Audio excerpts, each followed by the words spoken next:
And, so that was a tough time. I got a lot of letters. I got a lot of emails. I got a lot of letters from people, and I got a lot of people that came up to me in the offseason and say, Coach, listen, I'd rather go 7-5 and beat the Gamecocks than go 11-2 and whatever. So all those people get their chance this year. So we're just trying to be an equal opportunity pleaser here. As I had a lot of them people come up to me. So hopefully they'll still feel that way if we can find a way to win the game. My bet is they won't, but such is our life in sports. Does it feel any different to you? Because, for so many years you've had something kind of big to play for. After the South Carolina game, you still had a big apple out there in front of you. But now, whatever bowl game you end up going to, it's not what you've kind of been used to. Does it feel any different going into this game because of that? No, that's just your season. We've been to 7 playoffs in 10 years, but we've been in the league championship 8 out of the last 10 years. But we haven't always been there, and we're not in.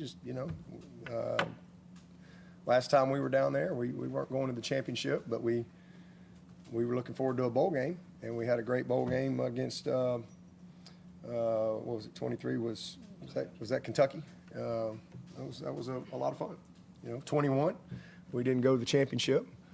We played Iowa State in the Cheez-It Bowl. That's one of the funnest bowls I've been a part of. We had a ball, had a great time. It was a fun win. So no,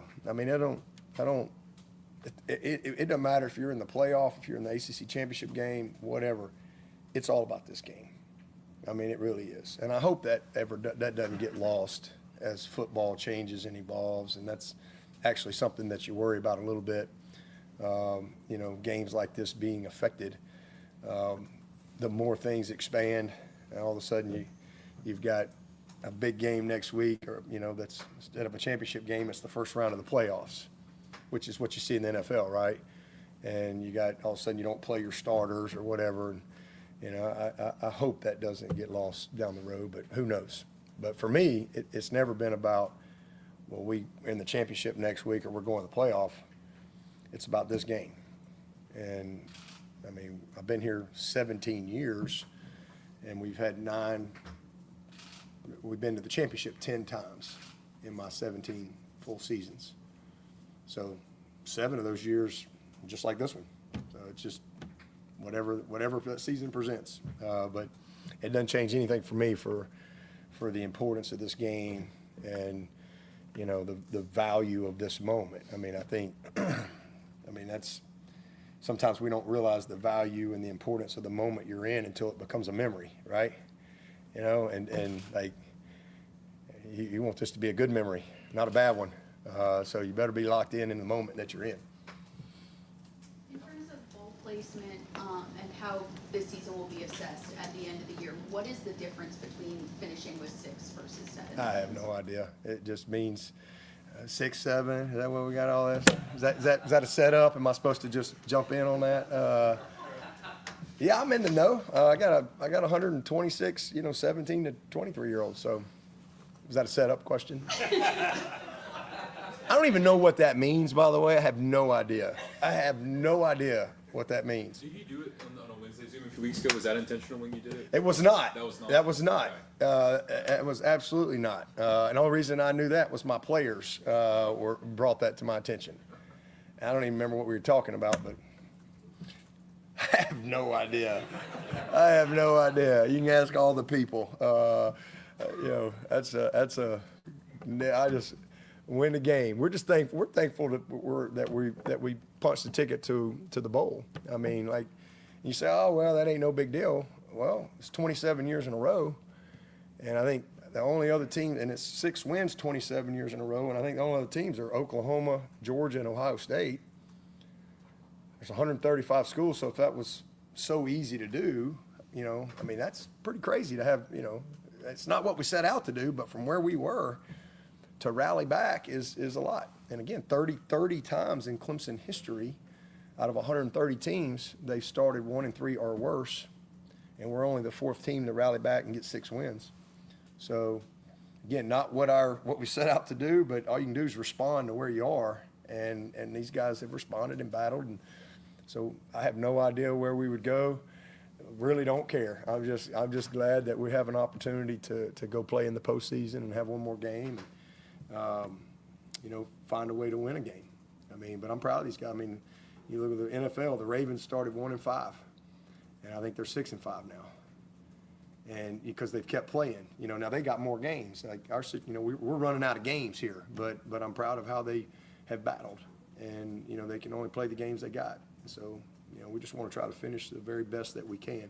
So wherever that takes us, it takes us, and we'll show up and get ready to play and go play a worthy opponent.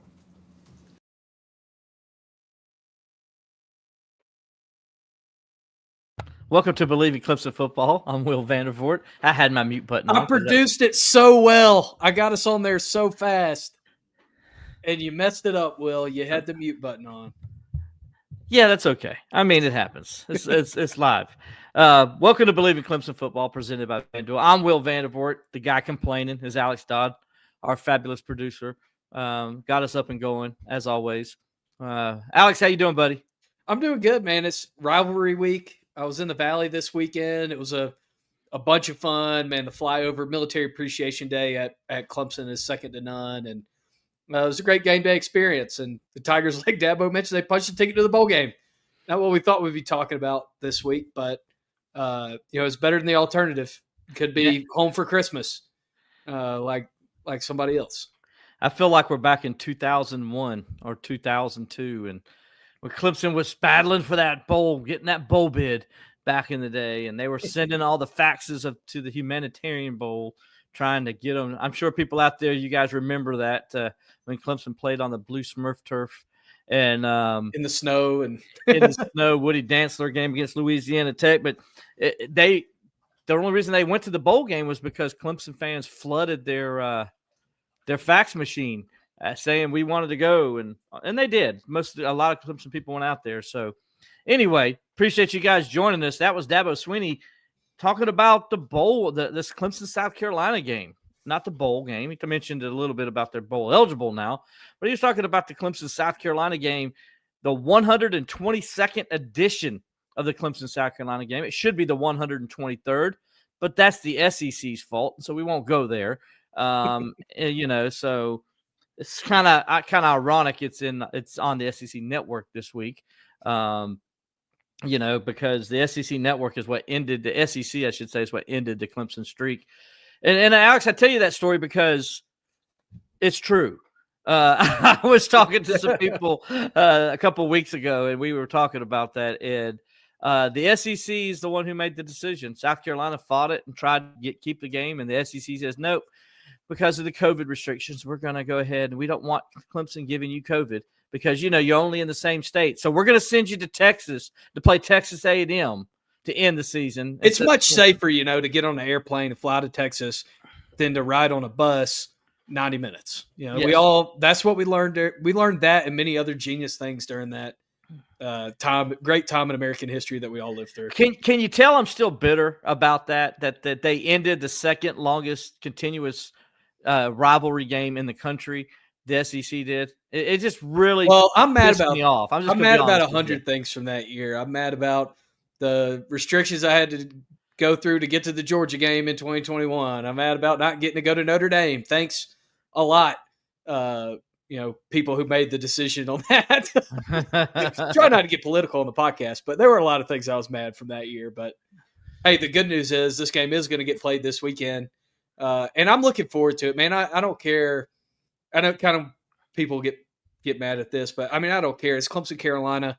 It's not the freaking Palmetto Bowl or whatever. Gosh, get out of here with that. It's not that. You want to get me mad again? You come and bring. Yeah, it's not that, but it's Clemson-Carolina. It's getting played this weekend. I don't care what the records of the teams are, man. I'm just excited for the football game on Saturday, and man, it's going to be fun. It is going to be fun. I tell you what, Alex. I'm a fan of this rivalry. Always have been. I'm not going to hold back, man. This is the Believe in Clemson podcast presented by FanDuel. I hate the Gamecocks. That is what it is. I grew up hating the Gamecocks in South Carolina. When you're born into South Carolina, if you're born a South Carolinian, you have two choices. You either go the way of the Force, which is Clemson, or you go the dark side, which is South Carolina. And don't come at me, any Carolina fan. Don't come at me saying we're not the dark. You are. Your colors are black. You're Man, they literally either look like on Saturdays. They either look like Darth Vader, the people that protected Palpatine, or stormtroopers. I mean, that's the three uniform combos. That's the all three I gotta uniform say. combos. So you are the dark side. I'm sorry. So we're getting the nerd in too. We're getting the nerd in. We're getting the angry rants. We're getting all of it in today, man. I see all your comments. Keep commenting your score predictions and questions you have going into the game. It's going to be a fun show, and we got some more stuff planned. We do for the rest of the week too. Yeah, you've seen Dabo Swinney already. We're going to have Cade Klubnik here a little bit later as well. We're going to talk about what it means for Clemson, and we're going to talk about the history of the series. And then we're going to talk about what the legacy of the quarterback play means in this series on both sides, what that means for Cade Klubnik possibly. And then we'll preview the game, and then we'll give our pick six. Alex, we'll go ahead and say it now. How about give everybody the good news before we get to our sponsors? What was our records this past week? Hey, we were both 5-1 this past week. Ching. Hey, I am, closing out the regular season here, not wanting to jinx anything, but the worst I can finish for the regular season is 500. And boy, after the start that I had to the season, we will take it that I'm going to finish 500 or better, guaranteed, just like the Tigers, to finish 500 or better in the regular season. You're going to a bowl game, Alex. I'm bowl eligible after this past week, and boy, I could not be happier. Alex, of course, 42-36 after his 5-1 week. I improved to 48-30. I think I've solidified I'm actually going to the college football playoff with my record, I think.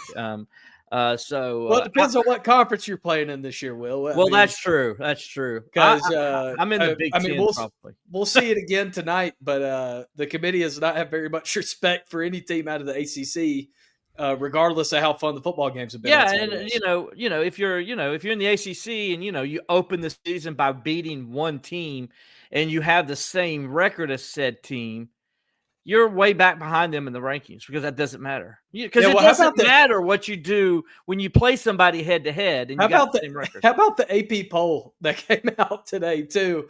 That had Georgia Tech one spot ahead of Pitt after Pitt walked the dog on them Saturday in Bobby Dodd. What is wrong with people? You know what that means, Alex? There were more than one person forgot to rank Pitt, and Georgia Tech got ranked. And they shouldn't have. That's what that means. Yeah. That means people don't do their jobs right. And I told somebody this. Everybody's like, why is Miami so far behind Notre Dame in the rankings? You know why, Alex? Because one week somebody in the playoff committee forgot to rank Miami. And they don't want to put that out there. So they make up this lie that, no, somebody screwed up. And you guys are trying to hide it. And each week you keep punishing Miami because somebody in that committee screwed up. Just own it that you screwed up, and you got to redo the rankings because Miami should be ranked ahead of Notre Dame. They beat them on the damn field. But dude, Notre Dame, they beat Syracuse. They beat Army. They beat Navy. They beat all the entire U.S. military. Why would you not have them ranked? I know. And then, but Notre Dame had a bad loss. I mean, they had a bad loss. I mean, Miami had a bad loss in there. I mean, it's not like Notre Dame got in the college football playoff last year with a bad loss. Yeah. I mean, I forgot that Northern Illinois was a powerhouse last year in college football. And they went to South Bend, and they really took it to Notre Dame. That was a very good loss for Notre Dame. Yeah. Yeah. I hope y'all pick up the sarcasm. Anyway, let's transition into our sponsors. And we want to start off the Clemson Insider. For the most complete coverage of Clemson athletics and recruiting, go on over to the ClemsonInsider.com today and check it out. We got tons of stuff. Alex got some inside information coming out today. You want to go over to the Clemson Insider tonight while you're watching the podcast? Go read a story we're going to have up later about some because I know a lot of you guys you mentioned on the podcast here last week. You're afraid because Clemson's going on this little win streak that they're not going to do any changes. Alex, they're not going to change anything. Everybody's going to be hunky-dory. Everybody's going to be happy. That's not the case. You need to go check it out on the Clemson Insider. Well, also, I saw about 45 minutes ago, there is a Clemson coordinator that's being mentioned for a head coaching position in the state of Texas. Garrett Riley is coming up in North Texas conversation. So interesting go. information that came out right before we got on the air today. There we go. Maybe Dabo don't have to do anything there. Maybe it's just going to happen for him. Interesting. Anyway, but there's that. Go to the Clemson Insider for the complete coverage where you can read all about those kind of things, and the Clemson-Carolina game all week long. We'll have everything you need to know breaking down the big game with the Gamecocks. We'll have Clemson basketball. Hello, Brad Brownell and the Tigers. Charleston Classic champions beating beating West Virginia and Georgia in two outstanding basketball games. Me and Alex got to watch the game on Friday night together over at what's it called? I know it's called Lakeside Lodge, but what's the restaurant called? Traditions on the Lake. Traditions on the Lake. Watched it over there. First of all, great food, by the way, and secondly, it was cool just kind of getting to watch the game with you, Alex, and me and you kind of being like who we are with Clemson basketball, getting mad and getting happy all within a 1 minute period. If you thought that was bad, you should have seen me on Sunday. If you thought that was bad. Throw Georgia into the mix, and I bet you can guess how happy I was when they went back and assessed a flagrant foul from 20 minutes ago. Oh, I know how happy you were. You texted me.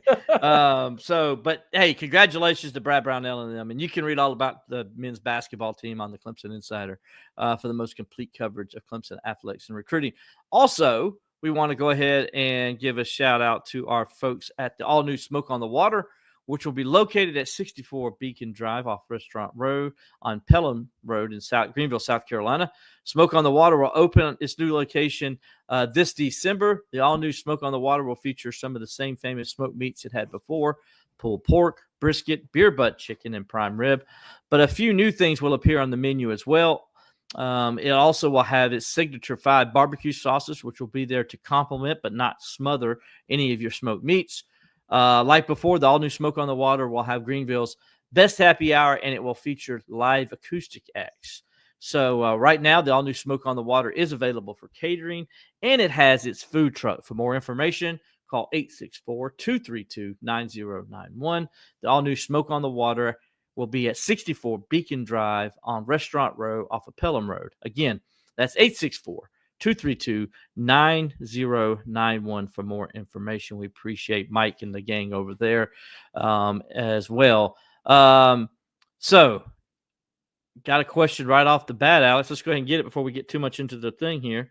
Tiger Paul GT, who's with us on the Clemson Insider a lot, and I appreciate him always being with us. Any comments on the news? Thomas Allen Jr. taking over running the defensive backs? Yeah, that is Coach Allen mentioned that today in his press conference with the media. I will say this about the young Thomas Allen, that the defensive backs have been better. And from what Dabo said before Tom Allen said what he said, Dabo said that the communication has been better. He said he allowed Coach Allen to handle that. And since he's handled that, the communications got much better. And he said they just needed really just have one voice in there, kind of what it needed to be. And obviously, it sounds like Thomas Allen Jr. is that one voice, that they're using to communicate with the DB. So we'll see if it continues this week, Alex, because we know one thing the Gamecocks can do, and that's throw that ball deep to a fast number 8. And it'll be interesting to see if number 8 is available. I imagine he will be after sitting out last week against Coastal Carolina, that he's going to be back in the fray. I think he is, yeah. That's why you do that. But obviously he did go to the hospital after the Texas A&M game. I don't know that they really disclosed why or what the concern was, but it seemed like he was okay and everything was fine. It was just a precautionary measure. But that's a guy who can stretch the field. The bigger thing with Nick Harbor is just, is he going to be able to put the ball between his two hands and pull it in? Because Lenoris can get it there and he can beat you. He can beat some of the best DBs in the country. You saw it against A&M, as good as A&M's defense and secondary are. He was able to get behind those guys. So that's a deep field threat that hopefully that communication comes in handy against on Saturday, because they're going to test Clemson's secondary, no doubt in my mind. Absolutely. We'll get into that in just a little bit. Kind of want to talk about the Clemson-South Carolina series, as Dabo Swinney mentioned. in our opening there about this rivalry and what it means to the state of South Carolina. First of all, Clemson leads the all-time series 73-44-4. The Tigers have won 8 out of the last 10. I would like to mention today when Chapel Fowler said that you guys have lost 2 out of 3, and that was like, no, we've lost 2 out of the last 4. Dabo did make an interesting point that also kind of hurts him a little bit because he's been using the numbers a lot recently. But there is a good point. When you do numbers in a time frame like that, you can spin them any way you want them. You can. But the truth of the matter is South Carolina has won the last 2 in Death Valley. They have, but Clemson, the truth of the matter is Clemson's won 8 of the last 10. And the other truth of the matter is that Clemson has won 7 straight in Columbia. That's other truth of the matter. Well, that's right. Also, another truth of the matter is Clemson's 18-6 in Columbia since 1977. Now, Alex, why is that significant? Why did I use 1977 to bring that up? Because a lot changed in the rivalry in that year. Yes, it did. See, in 1975, as I go back down the road, and by the way, put your comments and scores in there. We appreciate it. Tiger Ball GT, I need to see your score, buddy. I haven't seen you do it yet. He gave us one. He said he's going to go with 16-12 Clemson. Oh, 16-12. All right, sorry. Ugly scuttlebutt of a football game. I think it's going to be ugly too. But anyway, 1975, South Carolina, Jeff Grants, with 19 seconds to go, throws a touchdown pass to complete the Gamecocks' 56-20 victory over Clemson. Now, there's 2 stories to that. One story part of it was Red Parker came into the locker room afterwards, and he told his team, never again. We'll never let them humiliate us like that again, home or away, in this rivalry from this point going forward. And he apologized for allowing it to happen and not having his team ready to play. And he apologized to his players and all that stuff. And then some Clemson boosters made sure that this was not going to happen again, as they really put a commitment to Clemson football after that, more of a commitment than what they were doing at the time. And the result was Clemson has won 18 of the last 24 games in Columbia. They've dominated the rivalry since 1977. In that time span, Clemson has won 3 national championships, has played for the national championship 5 times, has won a buttload of ACC championships, has gone to as many bowl games as anybody in the country during that span, and has had only 4 losing seasons. So, South Carolina, I hope they enjoyed that 1975 throwing that extra touchdown pass, and don't come at me with the 63-17 because Clemson, Chancey Stuckey was running the football. He didn't even try to pass when he scored. Your team just sucked. They couldn't tackle him. And, so don't come at me with that. Clemson did not run up the score in 2003. Clemson called off the Dodds because if Clemson wanted to run up the score, they could have beat you 77-17 that day if they wanted to run up the score. But Tommy Bowden and them chose not to. They ran the football a lot in the second half. And, so you got what you got. And I always love to bring up 1975 because that was a horrible day for Clemson sports. And South Carolina clearly ran up the score when you have your All-American quarterback throwing a touchdown pass with 19 seconds to go.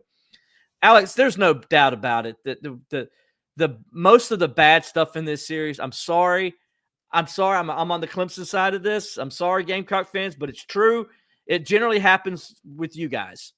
You started the brawl in 2004. Yes, you did. Don't give me Bobby Williamson smushed Cam Newton's face into the ground. No, I mean, Savell Newton's face into the ground. No, he didn't.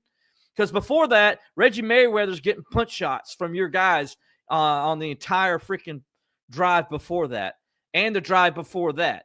And then also, your guys Clemson comes down the hill. Your guys are over there led by your quarterback, taunting the Tigers as they're coming down the hill. You started that brawl. I'm sorry. It is what it is. And I'm on my rant. I'm going to keep going. You got Jeff Grants running up the score. You got Carolina starting the brawl there. Not say Clemson ain't had its moments, because it has. But most of the things that are like, bad things in the rivalry generally start with Carolina. I'm just saying. I mean, there's a couple more. I'm losing my focus on it, Alex. But there's a couple more. Am I right? Is there a couple more that I'm missing? Because I know I am. Man, there's so much stuff in this rivalry. I mean, it's a rich historic game. We all love it. We're all getting excited for it. Rob Ellen gets in and says his favorite was Ford's last game in 1989. That was another bright spot in the rivalry for the Tigers. I know what I forgot. The last couple years that Carolina's won, they've come down and acted like a bunch of children with their fans coming and doing stupid stuff on the taking their belts out, having their chicken. Some guy dressed like I don't know what he was doing. And then they're taking a chicken and having the chicken poop on the field on the tiger paw, and they're acting like that's cool. Their coaches are running down the hill, making fun of the tradition at Clemson. I mean, their fans are congregating in downtown Clemson, basically, taunting the Clemson fans and not allowing the Clemson fans to go downtown and enjoy downtown Clemson or nurse their sorrows. Clemson fans weren't even allowed to nurse their sorrows. No, you wouldn't. It's just you're blocking the main intersection there between downtown and Bowman Field, right down there, just blocking it. It's horrible, just horrible way of acting. And yeah, I'm sorry, I'm bringing it up because it is. You cost downtown Clemson lots of money. Twice now you've done it coming up here.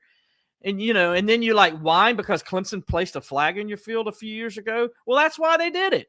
Because you come up here and you fans act like this. And I hope Clemson goes down there and beats the crap out of them just because of the fans. I had nothing against the Carolina players. I don't. I mean, they're football players. They're playing a game. They're doing what they're supposed to do. It is what it is. But the fans, I'm sorry. Carolina fans are horrible. They're a horrible fan base. And they're crude and rude the way they treat the visiting team.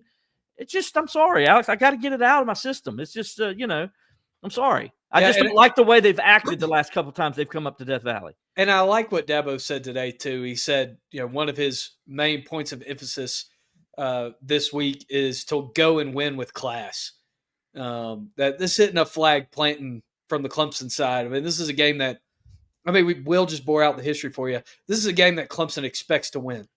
And let's call it what it is. In the history of this rivalry, Clemson expects to win this game every year because by and large it has. Like you said, you've won 8 of the last 10. You're dominating the rivalry historically. You expect to win this game. So you go down, you win the game, you go to the locker room, you play Sandstorm or whatever you want to do in the locker room, and go home. That's what Clemson's plan is for Saturday. I don't know what the alternative plan would be for the other side, but I like that Dabo stressed that in the presser today that one of the points of emphasis this week is to win with class. Alex, this is how much Clemson's dominated the rivalry. The first 59 games were played in Columbia in this rivalry. First 59 games. You know what Clemson's record was in those games? What was it, Will? 33, 23, and 3. They had to go to Columbia all the time, and they still had a 10-year lead on the Chickens in that game. Yep. Still had a 10-year lead. Well, the other thing on it is, I just told you what they've done since 1977. They're 18-6. Alex, that is almost 50 years. This is the 50th anniversary of Jeff Grant's running up the score. Okay? Yep. Clemson's record in those games, I'd like for Clemson to make it 19-6. Let's go. Let's make it 19-6 because they're 18-6 in Columbia during that time. As my great friend Levon Kirkland says, it's time to collect rent. It's time to go to Columbia and collect rent. Clemson needs to go down there and show it's the better team and take this game back from the Gamecocks. It's Clemson's rivalry. It always has been. It always will be. And they just need to go back and take it from them because you know why? Because their fans need to continue to know what it feels like to be losers in this rivalry because they can't handle being a winner. Not once can they handle being a winner. So you need to just be who you are, which is a bunch of losers. Well, Will, now that I got you all good and fired up, I'm going to give you old Davis Hernandez gets in and says this game means absolutely nothing. And I'm going to say that obviously means that you didn't grow up with this game. You didn't care about this game as a kid. You didn't go to one of these schools if you think this game means nothing. This game means everything. I can tell you, Davis, Carolina. Davis, I can tell you didn't grow up in Bamberg, South Carolina, buddy, because I did. And I had to grow up with all the Chicken fans, and I hated it. And it means everything to me. So you say it don't mean nothing to you. Well, you're the minority on it, Davis, because I hate this game. I mean, I hate the Gamecocks. I always have. I love the game, but I hate the Gamecocks because I had to grow up as a Clemson fan in a town where our school colors are garnet and black, where we play the stupid 2001 theme song, where we play the other stupid thing they do now. I mean, we have to be a little version of the Gamecocks. I hated it. And everybody there, except me and a couple other people, were Tigers. Everybody else was Gamecocks. And they let you know it every time. And their favorite thing to say was, well, we had a Heisman Trophy winner. And so, it was just you can see why I had so much hate. And Rob Ellen gets in and reminds you of another bad moment in the rivalry. They also vandalized it. Rob, I'm glad you brought that up, buddy, because they did. People forget about that. That's why Clemson does the beating of the drums at the top of the rock. It's to protect the rock is what it's for. So I'm I'm glad you brought that up because they did, and that's why people listen. South Carolina hates Clemson as much as Clemson hates South Carolina. Yeah, I mean it is. Let's talk about some of the great hate moments of the rivalry. I mean, you had the armed militia going over to the frat house in Columbia. That's probably the best one. You talking about a poster over a poster of a Gamecock trying to of riding a tiger with a whip, and you had armed militia go to the frat house and demand that they turn over the. Listen, what I love about this or they're going to open fire. What I love about this game, and I tell a lot of people this because a lot of people don't know the history behind it, well, especially the national media don't. Yeah. The reason there's so much hate for the Clemson-Carolina game is because Clemson literally almost shut University of South Carolina down. Okay? And before Clemson was even began, Ben Pitchfork Tillman did everything in his Not going to power. endorse anything else that Ben Pitchfork Tillman ever did. He did everything in his power, though, to get agriculture away from the University of South Carolina because he thought they sucked at it, which they did. And he's like, I can't do this anymore. We can't. They're hurting our state. We need to get another college to do it and run it. And so he did. He got Clemson going. Clemson took it all away from him. And South Carolina went from university status to college status and almost went bankrupt. And that's where the hate comes from. That's where it comes from. It has nothing to do with the football field. Yeah, there was also, especially in the early days of the rivalry, there was kind of a class divide between people who went to Clemson and people who went to South Carolina. The people who went to Clemson were the agricultural types. They were going to work on the family farm, or they were working on these bigger farms in the state. And then in South Carolina, they were training doctors and lawyers. So there was a class divide between the two places that stoked that hate too. Mm-hmm. And I'd say, that honestly, the types of students that go there, the types of alums, that's always kind of been an enduring part of this rivalry, that they're, the people who go to the schools, they do very different things in life, and they're kind of competing industries, and those industries have always competed for kind of control of commerce in the state. So it's always been fun to kind of get into that. And I wish people on the national scene really understood the richness of this rivalry. And I think part of the reason it gets overlooked, Will, is because Clemson has been so dominant in this rivalry. Maybe if South Carolina had been able to compete more in this rivalry over the course of history, it probably would get more national attention. But because Clemson's been so dominant in the rivalry historically, it gets overlooked by the national scene. And it's not that it gets overlooked in the sense that because Clemson dominates, it's what you just said. South Carolina's done very little from a national perspective. They've done very little to add to it. And even when Carolina won 5 in a row, Clemson was still really good. Yeah. During that time. And that's what made the rivalry start to get a little bit noticed, because Carolina was good, dominating the series, and Clemson was really good. Clemson finished in top 15, beating Ohio State and LSU. They couldn't beat Carolina during that stretch. Dabo talked about that today, Yep. So, and that's the stretch where I learned the hatred of the rivalry, because, when I was a little kid, it's like, Clemson won 4 in a row with Charlie Whitehurst, and, everything's going good. And then the first Clemson-Carolina game that I went to, we won't talk about, because I think I cried because I was a little kid, and it was very heartbreaking. Yeah. And I couldn't tell, if a field goal was good or not from where I was sitting, which made it 10 times worse. And then, then my kind of middle school was during that 5-year stretch.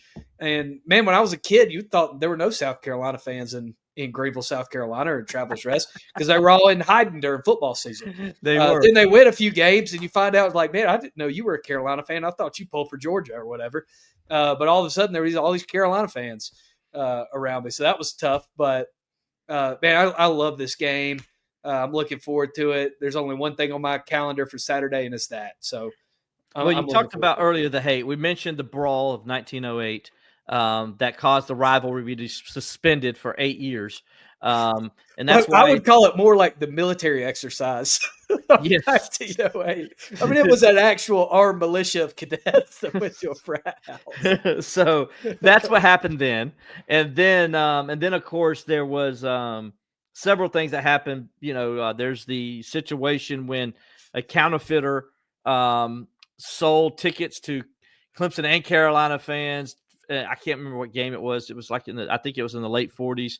And it got so bad that the fans like kind of filtered in behind the two teams. So you had the benches and you had fans standing behind them. Frank Howard said one guy was calling the plays. That was his joke, that one guy would be calling the plays instead of him, and he did a better job than he did. It got out of hand. There's also the game where the South Carolina students dressed up like they were from OW. Yeah, I was going to get to that in a second, but the one going back to the ticket, a riot almost broke out in that game because a Clemson fan back in those days, Alex, during Big Thursday, the governor would sit on one side of the stadium, and then he start off like on the Clemson side, and then he switched sides to the Carolina side. Well, during the exchange with all these people in the stadium that shouldn't have been there, right, packed on the sidelines, this crazy fan runs out with a chicken in his hand, and he starts wringing its neck. A live chicken. Right in the middle of the field. Nearly started a riot.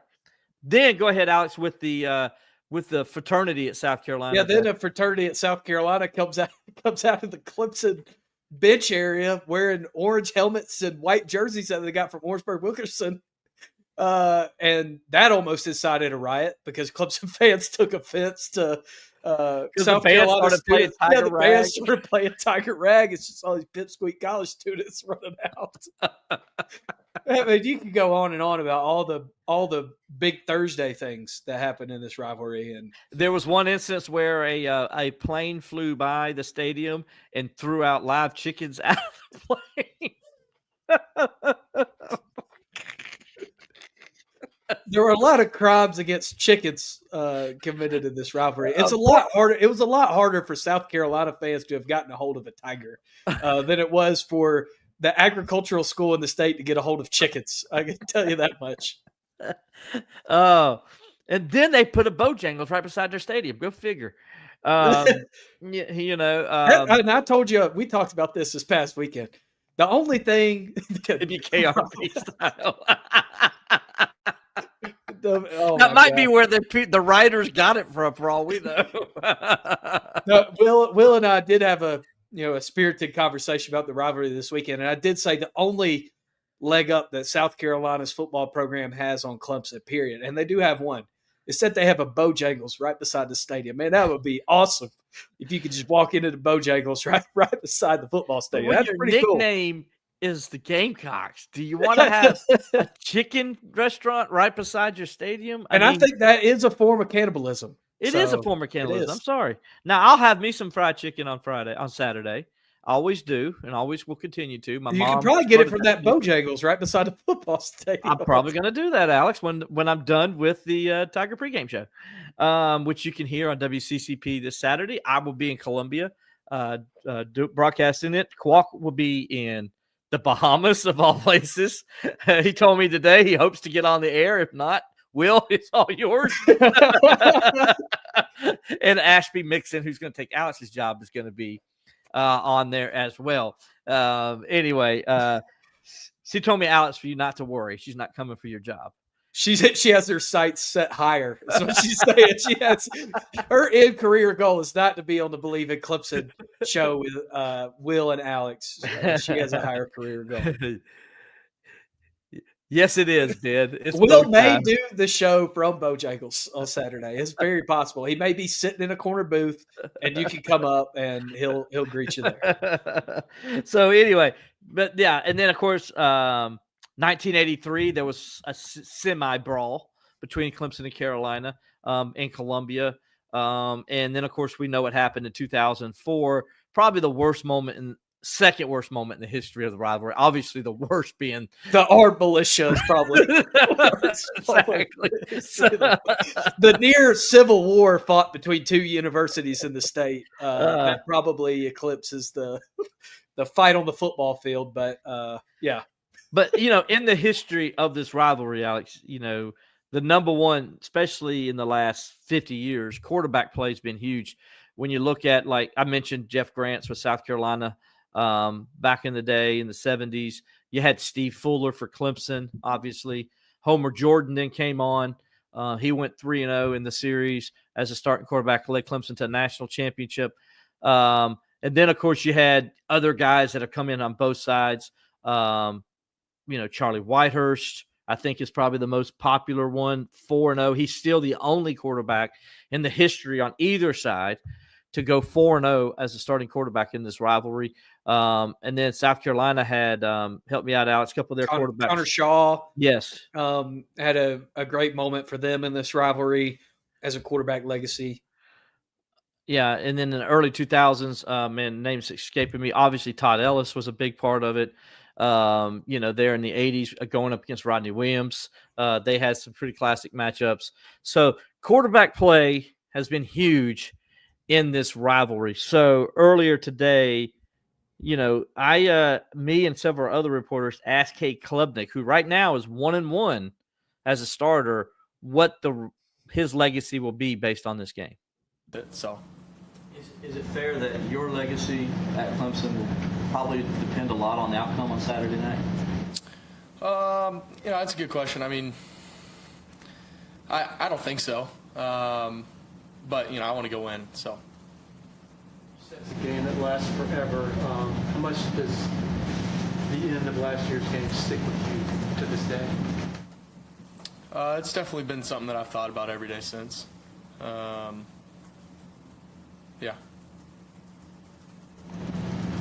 Was that your worst day in your Clemson career? Would you say that was your worst day as far as the feeling? It's probably up there. Yeah. It's probably up there. Like I said, I've been thinking about it ever since then, and excited to go attack this week and to the journey of this week, and so yeah. I mean, it was a really painful day. It was also a great day because I got told that we were going to go play in the ACC championship game. So that was also an awesome day later that night. So I remember that feeling too very, very well, and going to win the ACC championship game a week later. So it's definitely a roller coaster of emotions in those 7 days. But I remember. There it is. That's Clemson quarterback Cade Klubnik talking about the legacy, and he was point blank. He says, "No, it shouldn't be fair. That's what my legacy should be based on that." But I'm sorry, Cade, it is. Yeah. Ask Taj Boyd. I mean, Taj Boyd is one of the premier quarterbacks in the history of the Atlantic Coast Conference with what he did. His passing yards, his total touchdowns, wins. He had great teams at Clemson that he led. And but the one thing Taj could not do was beat South Carolina. And everybody talks about that with Taj. And I know Taj hates that, but it is true. That is what it is. It's the same much as Charlie Whitehurst going 4-0 against the Gamecocks. They talk about that. And then on the flip side for Taj, Connor Shaw went 3-0 against them. And everybody gives Connor Shaw for South Carolina that. So, Alex, I know what he said, but his legacy is based on this game come Saturday night. Yeah, 100%. I mean, the dude won 2 ACC championships for Clemson, but that's not what he's going to be remembered by. No. He's going to be remembered by what happens on Saturday. Yeah. It's going to color the rest of his career at Clemson, much in the same way that, Cole Stout got a lot of flack for his time at Clemson, but him winning that Champ Sports Bowl kind of set his legacy. Right. Despite all the struggles that he had in his Clemson career. What Cade Klubnik can,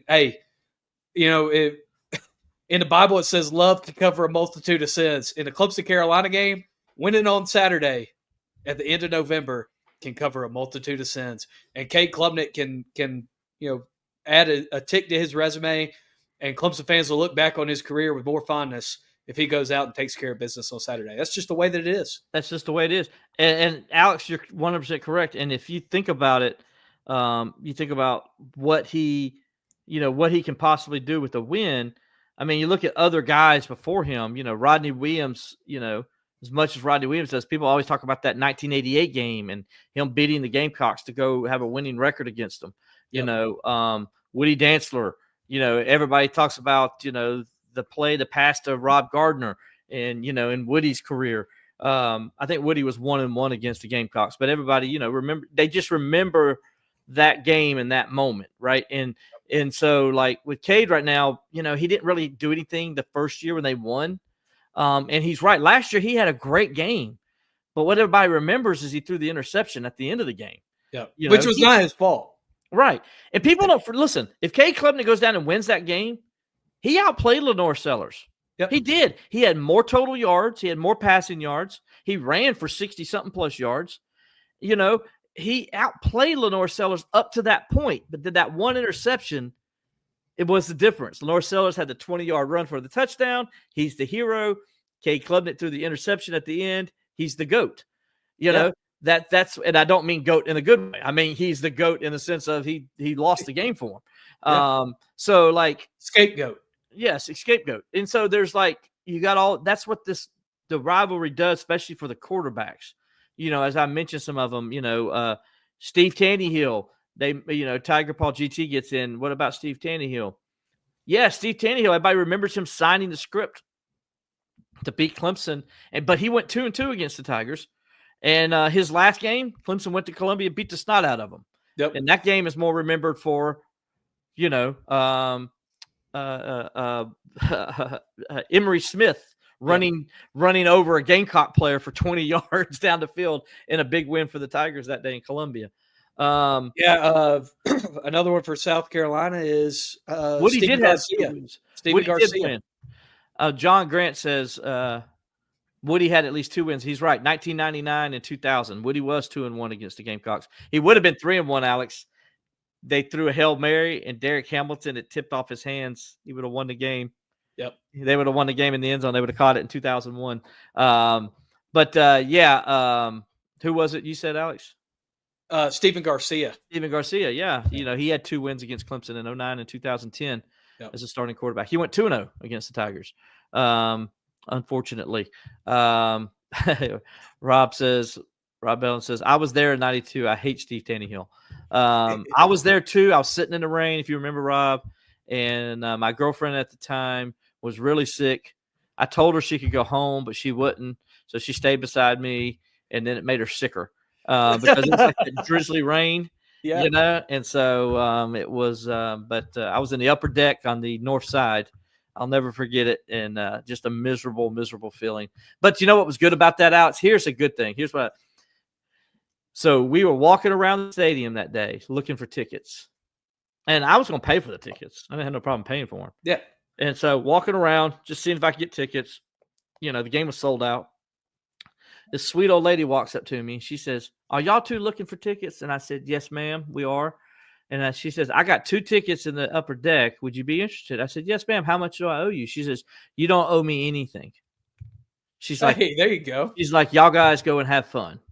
That's awesome. I will never forget that. And so that was one of the sweetest things that anybody's ever done. And even though Clemson lost that game that day, Alex, that's what I remember about that game was that nice lady coming up and giving me those tickets and not charging me for them. That's awesome. That's great. I mentioned another dark moment for me in this rivalry, and it actually ended up being a very sweet moment because Clemson went and kicked their butt the next day. But one of my friends was playing at a bar in downtown Columbia. So I made the dumb decision to, on Friday night, go down to the bar in downtown Columbia. And I was somewhat discreet. I didn't wear a big orange shirt. I wore a college football playoff sweatshirt. Yeah, that's discreet because in Columbia, everybody wears one of those in Columbia. But it was neutral colored. It was charcoal gray. So from behind you couldn't tell. But my buddy had a song that he wrote about Clemson, and he played the song, and everybody started doing cadence count, and somebody from the third floor poured a beer on my head. So there's another dark moment for me. But you know what? The next day, he went home sad, and I went home happy. That's all that matters. Because what happened on that game the next day? Clemson took care of business, man. This is what they did. What year was that? What game was when that? I was in school? That would have been, I can tell you, that would have been the last time they were in Columbia before COVID. So that would have been the T. Higgins and Trevor Lawrence game. Yes, it was the T. Higgins Trevor Lawrence game. Yeah. And that was also when a good friend of mine, whose name I will not mention on this show because of this moment, walked in and they were handing out the little rags or whatever that they hand out down there. Yeah. And he said, I was like, I don't want one of those. He's like, I'll take one. I can wipe my butt with it. By the way, Clemson won that game 38-3. Yes. And by the way, that little rag thing they got, okay, I don't know what they're doing with it, but people try to say they're trying to be like the terrible towel. No, because you know why, Alex? What do we do with the terrible towel, Alex? We know how to swing it. Well, not just that, but what do we do when we get a terrible towel? What do we do? We're supporting research to help children. What are we doing? How are we supporting it? By paying for it. We're paying for our towel. Nobody hands it to us free. It's not cheaply made. It's not for doing whatever the thing they do. It's not for anything. It's for twirling around and being intimidating and being a real tradition. And with the Steelers. So I hate it when people try to compare that. Hey, often imitated, never replicated. Absolutely. Absolutely. So anyway, don't get me going down that road. Yeah. So Alex, before we switch gears here and talk about the game, I've had a lot of good memories this game. Let me see, 63-17, first one that comes out. Jesse Hatcher sacking Todd Ellis, doing the shotgun thing. Levon Kirkley used to tell that story, one of my favorite stories. Let's see what else we got. Emery Smith, I mentioned that one in 1995, just carrying the Carolina player 20 yards down the field. I mean, literally the guy's like hanging on for dear life. Yep. Mike Williams did something similar with his touchdown. The 56-7 game. Yep. Shoot, man, what do we got? Man, I got a good one. Is the best one though? The best one, real fast, and I'm gonna let you have it. 1981, Clemson goes down to Columbia, and they secure their undefeated season. By the way, Clemson's done that three times in Columbia. Clemson secured an undefeated regular season in Columbia. 1981, 2015, and then 2019. And by the way, though, the 1981 one was the best because, Alex, you know what they did when the game was getting close to ending? What is that? They threw oranges out on the field.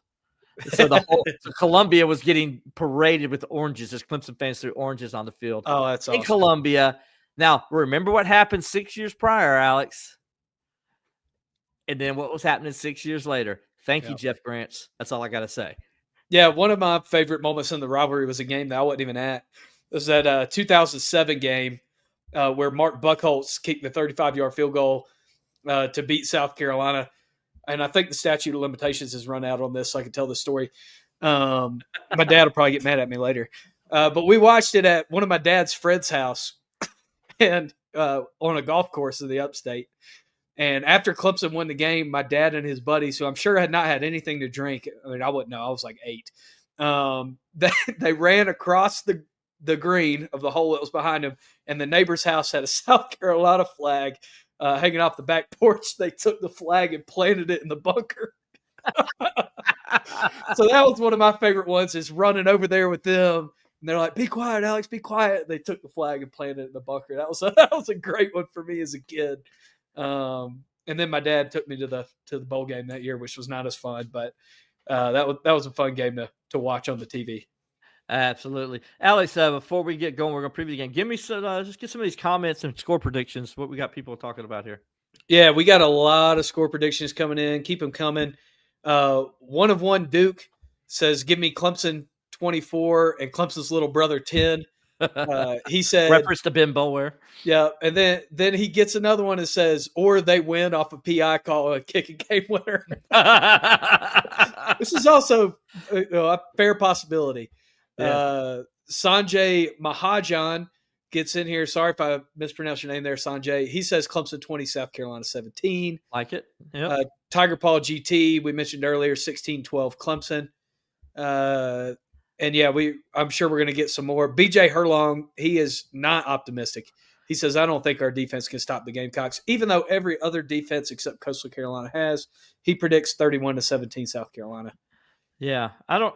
Yeah, and we'll get into that because I don't. Hey, look. You can feel how you feel, and I get it, but I don't get why Clemson fans are like so worried that South Carolina is going to just go up and down the field and tear Clemson up because South Carolina's not any good on offense, Alex. Yeah, I'm going to start right here. Okay, South Carolina has 20. They forced 21 turnovers. Yep. They have a +7. Count it. A +7 margin in turnover ratio. Okay. Generally, teams that create that many turnovers and have a +7 in turnover margin, they're undefeated and playing for a conference title. Yep. Alex, they're 4-7. Their offense that everybody is so scared of is averaging 23.5 points per game, 328.5 total yards per game. They only run for 117.5 yards. And 3.3 yards per and 3.3 yards per carry. 3.3 yards. So you have a quarterback who was supposed to be, the Heisman candidate this year mainly because of his legs and his ability to stretch the field. He's only averaging 29.4 yards per game rushing because he gets sacked so much that he can't even have the opportunity to run. I'm glad you brought that up, Alex. Guess how many times they've been sacked? How many times, William? 38 times, Alex. As bad as we hear Clemson's offensive line is, and it is, we know it is, right? And we don't even know who's going to play on the offensive line. We Saturday. don't. South Clemson has allowed only 16 sacks all season. As I mentioned, South Carolina's allowed 38. 38. 22 more sacks. That's amazing. And given they have played some really good defenses. I mean, they played Oklahoma, they played Texas A&M. And by the way, Clemson Alabama ranks in the top 3 or 4 in the ACC in tackles for loss not allowed and sacks allowed. Clemson's allowed only 16 sacks, and they have allowed only 54 tackles for a loss. You know how many tackles for a loss South Carolina's allowed? Yeah, based off your numbers, I'd say like 110. Well, you're close. 82. 82.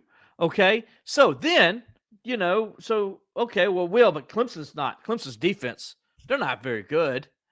I mean, they're not, Alex. I mean, so Clemson's given up, 21 points a game, 347.1 yards per game, only allowing 108 yards rushing per game. Now they are giving up 238 yards through the air. Yes. That's the Achilles heel. That's the one category South Carolina's defense is better. South Carolina's defense, 211.6 yards. Exactly.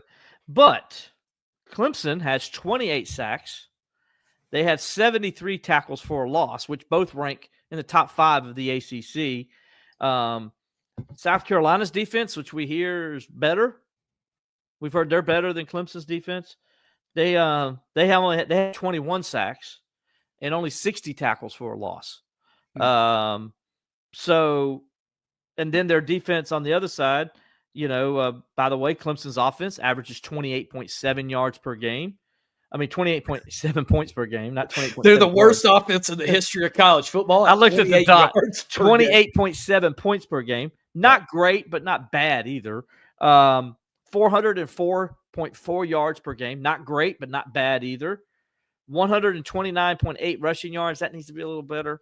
But a lot of that's just Garrett Riley. I don't know. Just doesn't want to run it for some reason. Yeah. And then but here's the big stat. Clemson throws the football 275 yards a game through the air.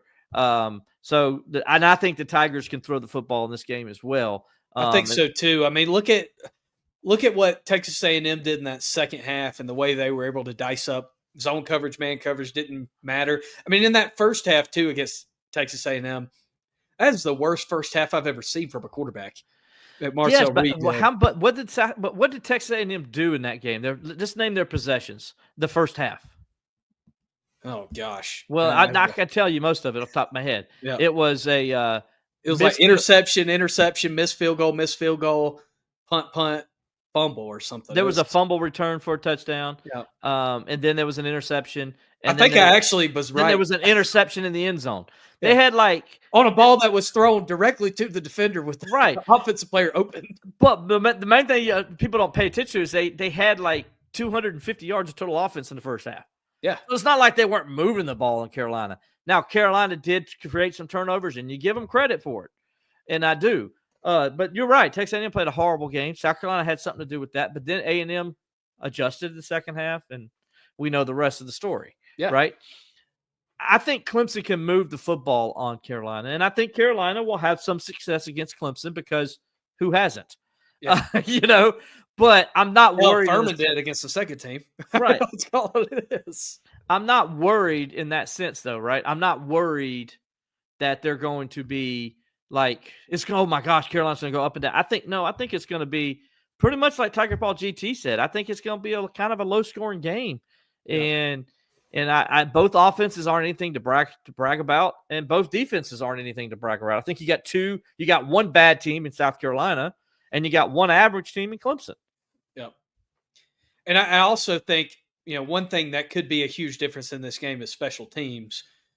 South Carolina is, in their wins, has played very well on special teams. And if they're able to, force Clemson into a mistake in that third phase of the game, then South Carolina could very easily take control of the football game. But I think Clemson is going to be conservative on special teams, and Jack Smith's going to be instructed not to kick it to that punt returner. By the way, just now, news came out just a little while ago. South Carolina AD Jeremiah Dante, is that how you say it? Mm-hmm. Confirmed to the state that Shane Beamer will return as the Gamecocks head coach in 2026, regardless of Saturday's outcome. So I don't know, Alex, is that the kiss of death? or is that a true confirmation? I think it's also a thing where, because let me ask you this. What if Clemson beats them by 3 touchdowns? And I know he just said that, but don't you think the governor's not going to be happy about it, and he's going to send them an email? yes. Don't you think all those politicians there are going to send them an email? Don't you think all those Gamecock fans are going to be sending them emails? Like, he could change his mind. Yeah. Yeah, Rob's very excited about Shane Beamer returning. It's good Beamer forever. John Grant gets in with the time to collect rent. That's making its rounds in Clemson circles now. Thank you, Levon. It is. It's time to collect rent. That's what Clemson does when they go to Columbia. Have been for years, and will continue to for years, I think. But listen, we got to get to pick 6 and all that. But I just the one key to this game for me, there's 2 keys. One is for Clemson, don't allow South Carolina to run the football. Yep. If they can do what everybody else has done against South Carolina, let me throw those numbers at you again. South Carolina, 117.5 yards per game on the ground. And Alex, they're averaging how much per carry? They're averaging 3.3 yards per carry. Their starting running back is averaging 41 yards a game. That's what Clemson needs to do. Shut that down. Don't let that be a sidekick in the game. Then you make and I South do Carolina- think Clemson has one thing to its advantage, and it's the same thing they had to their advantage in the Louisville game. This is a team that remembers that game last year. They remember how much South Carolina was able to run the ball in the second half. Sammy Brown remembers not being able to get on the field in the fourth quarter when he'd been shutting that crap down all day. So I think Clemson's got a little bit of a motivation factor on that front. Right. So that's number 1 key. The number 2 key, don't let a special teams play turn the game again. Yep. It seems like when South Carolina has won, there's always a special teams play that goes their way that allows them to turn the tide. Yeah. I mean, and that's the case like that, any kind of game like this. Yes. The team that can make that play on special teams wins. Clemson's got to even things out on special teams. And by the way, South Carolina's got one of the most electrifying punt returners in the country. Guy's got 3 touchdowns this year on punt returns. Now, they shut down the guy at Louisville and didn't allow him to be a factor. They got to do the same thing with this guy at Columbia. They got to, Jack Smith, dude, punt the ball out of bounds. If you shank it, I don't care. I'd rather have a chance my defense get a Do stop. not let Vakari Swain touch the football. Just don't let him touch the football. If he does, make it fair catch it. That's it. No. That's going to be huge. Special teams is going to be huge in this game because I think it's going to be a close game. We'll get to that in a second with predictions.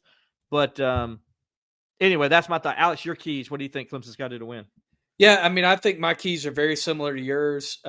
Offensively for the Tigers is take care of the football. We mentioned it earlier. It's a slasher defense. If you turn it over, they're going to take advantage of it. They've proven that this year. So Cade Klubnik, decision-making. Adam Randall, tuck the football. Gideon Davison, keep doing what you've been doing. Just don't turn over the football. That's the number one key for me going into the game. And my second one's the same as yours, special teams. Don't let Vicari Swain touch the football. Punt it out of bounds, punt it high. I don't care if you sacrifice field position for a sky punt. Do what you got to do to keep that guy from getting the ball. Exactly. John Grant wants to know, Alex, is Harbor healthy? Yeah, let me look for the latest update on Nick Harbor. I'm sure there was something that came out of the press conference today. Let's see.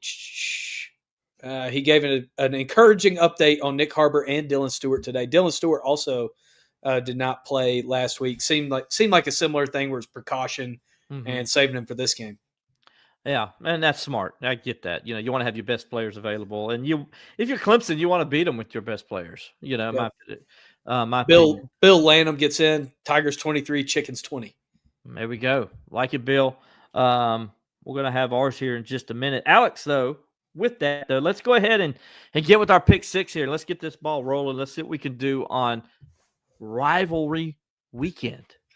It is Rivalry Week on Believe in Clemson Football, presented by FanDuel, and it is time for our Pick Six, presented by FanDuel. Will's record on the year coming into this week, 48-30 overall after a 5-1 week this past weekend. I am 42-36, bowl eligible, thanks to a 5-1 win or 5-1 week this past week. And I'm going all rivalry games because, as we should, this is Absolutely. my favorite weekend of the college football season. I hate that some of these games are getting moved to random times of the year. I can't stand it. Play all these games on the same weekend and let me sit in front of my TV like a couch potato eating fried chicken. I'm looking forward to it. And we're going to start out with the first game on the slate. That's the Egg Bowl.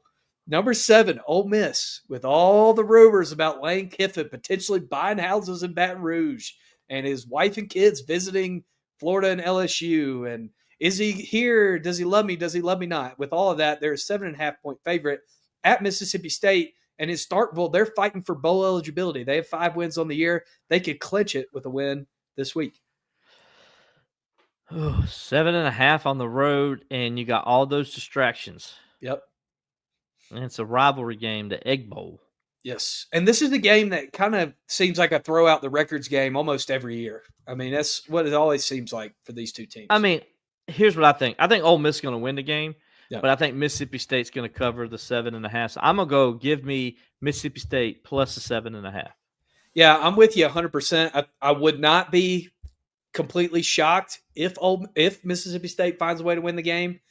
But this is a team, Mississippi State, man, they've played everybody at home really well. I mean, they've taken everybody to the wire, and I have no reason to believe they can't do the same thing as Ole Miss. So I'm taking the dogs with the spread on that one too. The next game I got on the slate for us, number 5, Georgia, is a 13.5-point favorite against Georgia Tech. For some reason, the Yellow Jackets have decided to play this at Mercedes-Benz Stadium, which is thoroughly stupid because it's going to be a 70% Georgia crowd instead of a 45% Georgia crowd. But the Dogs have 13.5 against Tech, coming off a really tough week for the Yellow Jackets. Yeah, and it's a Tech defense that's they're really struggling right now. They couldn't stop Boston College. Yeah. I mean, they couldn't stop, and Boston College is not good on offense, okay? Correct. We saw that. Clemson shut them down. So 13.5 points. I know that's a high spread, especially in a rivalry game. I know Georgia Tech took them to the wire last year, and Haynes King is a miracle worker. But you know what? That defense isn't good. And Georgia's gotten better on offense with every week. The Dogs are playing for an SEC championship possibly if they can, have some help this weekend. So give me the Dogs again in this one. I'm going to take Georgia minus the 13.5, excuse me. Well, if this spread was 10 or was 9.5 or was 11.5, I'd be with you 100%. But I think if there's any coach in the country that can rally his team after a disappointing week like Yellow Jackets had this past weekend. It's Brent Key. I think he's going to have his team fired up. I think he's going to go in with a chip on their shoulder that they're playing it in the bins. I think he wants to play this game on the flats. He doesn't want to play this game at Mercedes-Benz They're playing Stadium. this game in Mercedes-Benz. What are they doing? Yeah, I don't know, but I'm taking the Yellow Jackets with the 13.5. Georgia's going to win the game because they're the better football team. And they have home field advantage. Yeah, and they have home field advantage. But Georgia Tech is going to be ready to play. I think they're going to make that closer. Is Georgia Tech going to do the same thing they did to Clemson with Georgia? They're going to limit it to 45,000, so there's not 100,000 Georgia fans there? Yeah, they should. I don't know if they did or not, but they should. The next game I've got is a grudge match. I mean, this is a game that I don't know how in the world the team that's favored in this game has not won the last two. But Ohio State is a 10.5-point favorite, the number one team in the land that nobody's been paying attention to or talking about for the last. Alex, you died on me. I'm muted. Don't know why. But Ohio State is a 10.5-point favorite in Ann Arbor. Ohio State is a 10.5-point favorite at Michigan. And boy, they want to win, right? I mean, they do. Well, we said that last year against a bad Michigan team. Okay, here's what I'm going to do. I think Ohio State ends it this year, but that 10.5 is big for this rivalry, is it not? I think so too. Yeah, I just think that's too big. I'm going to go with Michigan plus the 10.5. I think Ohio State ends the losing streak against Michigan, and they stay undefeated and head on over to the Big Ten championship game. But I think Michigan, give me Michigan plus the 10.5 on this one. Yeah, I'm going with Michigan in the points in this game too. I agree with you. The Wolverines aren't going to win. I think Ohio State is too good in the trenches. And I think Michigan maybe is a little bit of a fraud at number 18. But I think they're going to keep it close with Ohio State winning the game.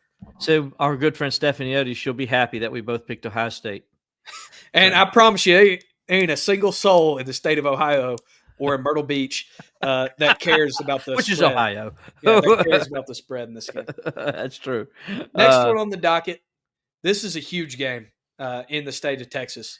All eyes are going to be on it. Number 3, Texas A&M is a 2.5-point favorite at DKR against the 10th ranked Longhorns. Longhorns are fighting for a spot in the college football playoff on Saturday. Alex, listen. There's rivalries, and then there's teams that own rivalries. And though I think Texas A&M is the better team, and though I think Texas A&M should win this game, hook 'em horns. Wow. I think Texas wins straight up. Give me the Longhorns in this one. I think they're going to win this game. It's just what my gut's telling me, because A&M history tells me they're going to blow it, and they always do it against Texas. And so I'm going to go with the Longhorns on this one. Will, there's part of me that wants to go with you on this. I mean, Texas, they only have a 2-game win streak, but Texas A&M has not beaten the Longhorns since 2010. That's a long time to not beat your rival. It's a long time. Now, granted, they've only played once since what? Yes, 2014. They've only played twice since 2011. There you go. So that's a long time. And I think the Aggies are ready for it. I think that Mike Elko is going to have a field day with Arch Manning at quarterback on Saturday. I think the Aggies defense is too good, and I'm taking the Aggies with the 2.5. All right. Alex taking the Aggies with the 2.5. All right. What we got next? This is the game that everybody's really excited for on Saturday. And I say that with 100% certainty. You have Florida State at Florida. The Gators are a 1.5-point favorite without a head coach. Florida State's keeping theirs for another year, and everybody in Tiger Town said amen. But Florida's a 1.5-point favorite. Alex, he don't make it past October. He don't make it to October, I mean. I'm sorry. He's just staying around so they can make him on top of the list next year, make Florida State. They're just chipping away at the buyout at this point. But my thing is stop being broke. You're Florida State. I know you're saving up to get out of the ACC, but don't you want to win some games when you do it? Well, don't you want to at least be somebody will want you? Start a fundraiser. I don't know. Sell turkeys for Thanksgiving. I don't know. What are you going to do? There's a great promotion at WKRP in Cincinnati. That Yeah, you can- come on. Drop turkeys from the sky. Let's go. All right. So what was a 1.5 you said, or one? Gators are a 1.5 point favorite. Why did the Las Vegas loves that 0.5, don't they? Yes, they do.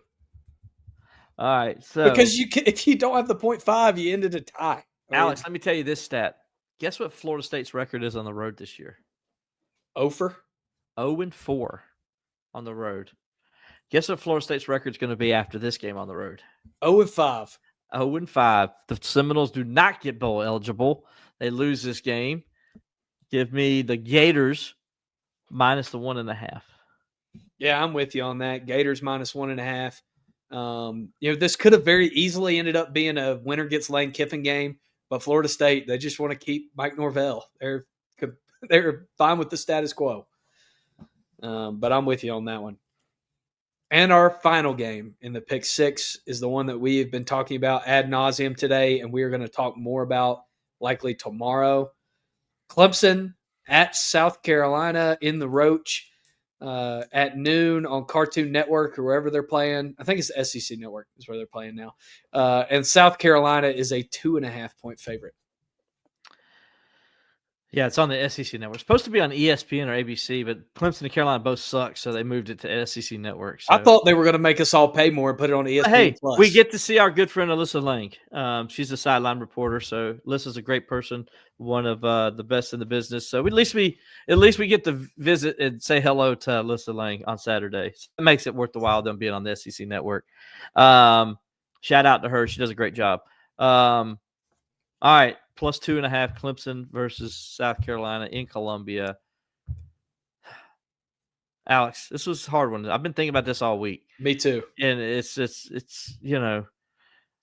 there's not much you can say off of this one. I mean, neither team is very good on offense. Neither team is very good on defense. They're neither that South Carolina might be a little bit better on special teams because of their punt returner, but I think Nolan Hoosier is good and Jack Smith is good in the other two things, and I think our boy Robert Gunn III, has learned his lesson and make sure he's kicking the ball out of the end zone, because